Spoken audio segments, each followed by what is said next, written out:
জন্য বিপদের কূপ খুঁড়তে গেলে ওই কূপে আগে আপনাকেই পড়তে হবে, এটা মাথায় রাখবেন। আল্লাহ তাআলা ছাড় দেন, ছেড়ে দেন না।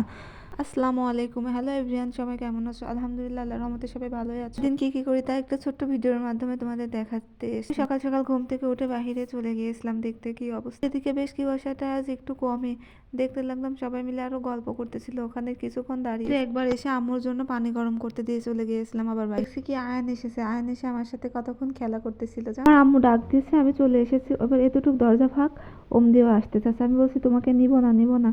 তারপরে দেখো কি করছে, চলে এসেছিলাম। এসে দেখছি আম্মুর প্রায় সব কিছুই মানে কাটাকুটি হয়ে গেছে। আমাকে বললো একটু ভেজে দিতে, আমি আবার চুলার উপর একটু ভাজি নাড়তে লাগলাম, ভাজি করতেছিলাম আলুটা। ছিল তো নানা বাহিরে যাবে, ওইদিকে আম্মু রুটি বানাতেছিল, আমি আবার এদিকে নানার জন্য ডিম বসিয়ে দিলাম আর আমাদের জন্য ডিম ভাজি করে নিই। আমি ডিম ভাজি করতে করতে আম্মুর এদিকে রুটি বানানো প্রায় হয়ে গিয়েছিল। তারপর আম্মু এসে নানাদের খেতে দিল। ওখান থেকে দুইটা রুটি, একটু আলু ভাজি, একটু ডিম আর একটু আচার নিয়ে ছাদের উপর চলে গিয়ে এবার টক জাতীয় জিনিস দিয়ে রুটি খেতে খুব পছন্দ ছিলাম। আর দেখছিলাম বাগানের ওখানে কাজ কতটুকু বা কি হচ্ছে, মানে দূর থেকে তো তাও যতটুকু সম্ভব দেখা যায় ততটুকুই দেখতেছিলাম। দেখো ওইদিকে দূরে থেকে ক্যামেরাতে অত ভালো বোঝা যাচ্ছে না, তারপরও সে দেখছে আজকেও ধান মারাই হবে, তারপর ধান নিয়ে এসেছে জমি থেকে। দেখতেছিলাম আমার মুরগি তাড়াতেছিলাম, মুরগিরা এসে খুব জ্বালাতেছিল। এখান থেকে এখন দেখছি কি প্রায় ব্লকের কাজ প্রপারলি শুরুই হয়ে গেছে। ইট নিয়ে এসেছে, ওখানে সব পাড়িয়েছে। এদিকে ব্লক বানানোর ওখানে কাজ চলছে আর একদিকে আমাদের ধান মারাই হচ্ছে, মানে অনেকটা ভিটা ভরা মানুষ। সে দেখছে কি পায়েস রান্নার তোড়জোড় চলছে, যে ধান মারাই করার মানুষ এসেছে তো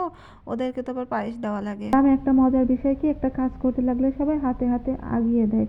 দেখো এই যে একটা ভাবে আমাদের নারকেল করে দিচ্ছে, একজন চাল ঝেড়ে দিচ্ছে, আমার আম্মুর কোনো প্যারাই নাই। মজার বিষয় দেখে দেখো এই দেখো এই নারিকেলটা আম্মু কাটতেছিল। প্রথমে বললাম না কাটা লাগবে না, আমি গাছ বানাবো।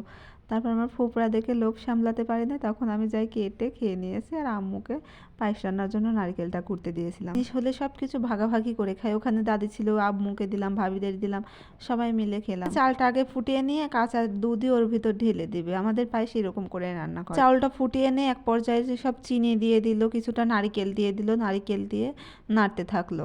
আছে সবাই গল্প করতেছিল আর কি হাসাহাসি করতেছিল, একসঙ্গে বেশ ভালোই মজা হতেছিল। রান্না করতেছিল, আমার গোসল হয়েছিল না, তো আমি আবার গোসল করতে গিয়েছিলাম। গোসল করে এসে দেখছি ধান মারাই হয়েছে নাকি, হয়ে গেছে প্রায়। এটা মারানো হয়ে গেলে আবার উড়ানো। ওখান থেকে দেখতে যাচ্ছি ফাইমদের দোকান কতটুকু হলো। দেখো কবিতরগুলোকে যাই আমি তাড়ানো দিয়েছিলাম। ওখান থেকে এসে দেখছি পায়েস প্রায় রান্না হয়ে গিয়েছে। তারপর আম্মু দেখলাম তরকারিও কিছুটা রান্না করেছে, আমি আবার কিছুটা খাওয়ার নিয়ে ছাদে চলে গিয়েছিলাম। খেতে দেখছি আমার ভাবি চলে এসেছে চুলা ঠিক করার জন্য, আমাকে কি তাড়ানি নাই দেওয়া খেয়ে ওনাকে হাতে হাতে একটু এগিয়ে এদিকে যে ফাইমদের ওখানে দেখছি ফাইমের দোকানের সবকিছু কেনাকাটা হয়ে গিয়েছিল।